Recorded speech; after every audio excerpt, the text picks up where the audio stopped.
how willing we are, how easy it is to have disgust about strangers or, public figures or whatever, people we kind of know but don't know.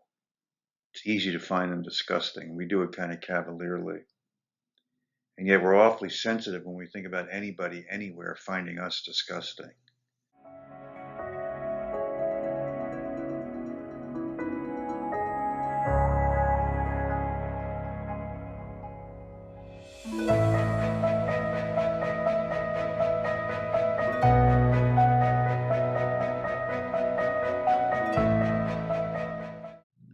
So consider this idea, how willing we are, how easy it is to have disgust about strangers or, public figures or whatever, people we kind of know but don't know.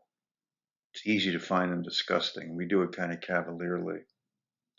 And yet we're awfully sensitive when we think about anybody anywhere finding us disgusting.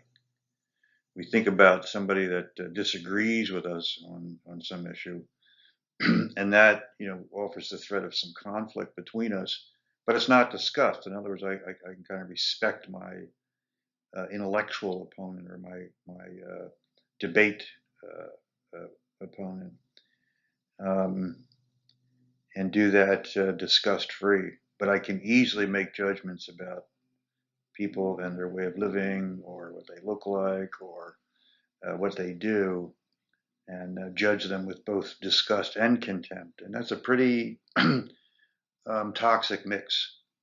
And then again, see, on the other side of that, if I project that into the minds of others, particularly if I'm young and vulnerable and have thin skin, so to speak, I'm going to be judging myself, especially before I go out of the house, kind of thing, to try to make sure that I don't generate that disgust in other people. And I may, in fact, be delusional and think I'm doing it all over the place when that's not really, corroboratable as a true fact. But that's what I imagine, and so that's the threat to me. That's what keeps me locked in my closet, so to speak, locked in my house. Choosing my clothing wisely, obsessing about, skin imperfections, or, parts of my body that don't quite look good, or I assume don't look good. So this is really very, very significant in terms of its impact on our self-esteem and its expression of our damaged self-esteem. And it can be very, very anxiety provoking. And we often don't even have a word for it. It's just this kind of self-rejection that takes place, and we don't think of it as disgust. But you talk to somebody about it and, mention the ew reaction.